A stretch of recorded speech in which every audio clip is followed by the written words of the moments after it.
Chodesh Tov to all of you. Today is Chodesh Shvat. The word Shvat is an acronym for three words. There's three letters in Shvat: Shin, Beis, and Taf, and Tet.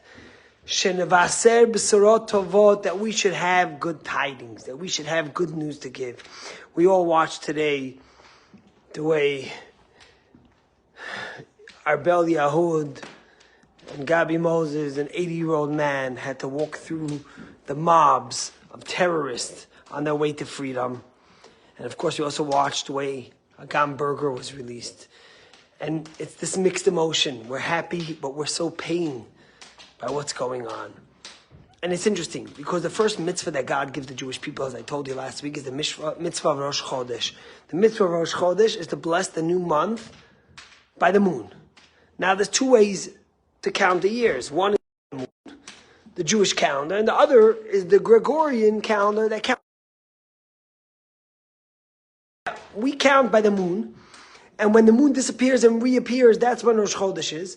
But the moon year has 11 days less than the sun year. So what do? The Torah tells us that Passover has to be in the spring. The Torah tells us that Sukkot has to be in the fall. Now, if we followed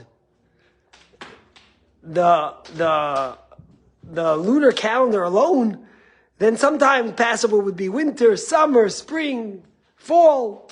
So what do? We have what we call a leap year. And although our months are counted by the moon, our years are counted, and we align it with the years of the solar year, with the years of the sun. And therefore, Passover is always in the spring. It could be a week earlier or 2 weeks later, but it's around the same season, and so too with all the holidays. But the question is why? Why did God command the Jewish people?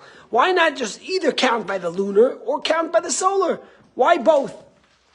And the rabbis tell us that the lunar and the solar calendar, one of the beautiful interpretations is many, and I spoke about many of them before. But the rabbis tell us that the moon and the sun are representative of the characters of us humans. You see, there are some people that are like the sun. The sun is always consistent. You know, every morning the sun is going to rise, the exact time it's going to rise. Every evening the sun is going to set, and the exact time it's going to set. The sun never changes size, and the sun is always powerful and strong. That represents people who are consistent, who are stable, who do the same thing, the same routine, day in, day out. They don't deviate. And then there's the moon. The moon wanes and waxes, right?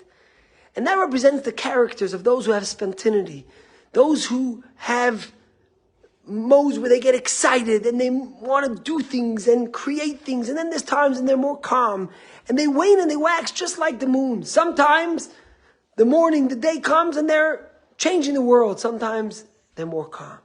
And the question is, how should we be? Should we be like the sun, or should we be like the moon?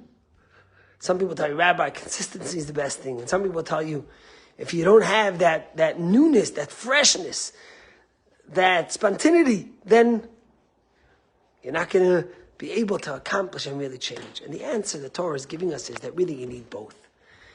You need to be able to have a consistent structure to your life, but you also need to be able to have freshness and newness in who you are and the things you do. In fact, in marriage, in Jewish law, there's what we call the mikvah, which is a cycle when a woman is physically with her husband and when she's not. And what it does is, amongst many other things, is that it gives excitement and newness and freshness to the relationship. Because sometimes things get stagnant and things don't move. And that's why the Torah made it that Rosh Chodesh, that the way we celebrate is both by the sun and the moon. Because the Torah wanted to tell us that you need both. And in marriage, sometimes you also have the same story. Someone says, Rabbi, he's so consistent and so focused. He never deviates from who he is. What's he going to go out with this girl? She's so spontaneous and she's always fresh and new and doing exciting things and different characters. But the truth is that we complement each other. That you need both characters. And each one could complement the other one so that we have that structure, but we also have the freshness. Just like a tree has the soil that's consistent and protects the tree. And then you have the fruit that blossom, different colors, different shapes, different sizes. We need to have both together. And it brings me back to watching what's going on today. The moods are constant. One moment we're excited, there's a hostage being released. The next moment we see how they're treating these hostages. The next moment we see these terrorists being released. It's hard. It's not easy.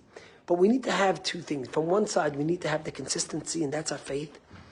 You know, Agam Berger came out of captivity, and she said how the only thing that kept her in captivity was faith. She refused to light a candle or electricity on Shabbat. She refused to eat non-kosher meat, although according to Jewish law, you're allowed to when you're in captivity and your life's in danger. But that was her rock, that was her consistency. And then we also need the freshness, the newness of changing it up. So Chodesh Tov to all of us. May we always have freshness and newness in our life, in our relationship with God Almighty, with our spouse, with our children. And may we be consistent in who we are and what we represent. Have a great day. Chodesh